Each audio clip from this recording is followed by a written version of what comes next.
खबर शामिल करते हैं गुजरांवाला से। गुजरांवाला में कोट मैतला नद सिटी हाउसिंग में एक शानदार कबड्डी टूर्नामेंट का इनेकाद किया गया, जिसे देखने के लिए दूर दूर से लोग जोक दर जोक कोट मैतला आए।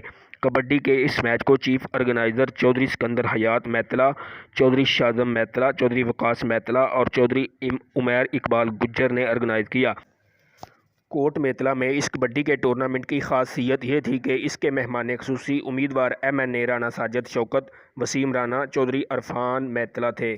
मैतला के इस मैदान में कबड्डी के होने वाले मैच में हर दिल अजीज़ शख्सियत गुजरांवाला से मलक मोहम्मद यासीन, जो पाकिस्तान आर्मी जिंदाबाद मूवमेंट गुजरांवाला के नायब सदर भी हैं और सहाफ़त के मैदान में सरेआम HD न्यूज़ के सीनियर सहाफ़ी हैं और एक्शन कमेटी के अहम रुकन हैं, ने भी खसूसी तौर पर शिरकत की।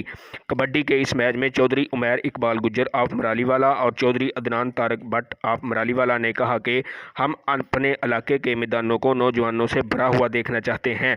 चौधरी उमैर इकबाल गुज्जर ऑफ मरालीवाला का कहना था कि हम हर साल कबड्डी के मैच करवाने का एहतमाम किया करेंगे, जिससे इलाके के लोगों ने बहुत पसंद किया और इंजॉय किया। कैमरामैन अली भट्ट के साथ मलक मोहम्मद यासीन, न्यूज़ 4 गुजरांवाला। एक्सरसाइज एक कबड्डी का मैच एक पिंडा की रहतल बहतल नूं अज वेख के दिल की बड़ी खुशी हुई है कि जिथे आंदे ने कि जिथे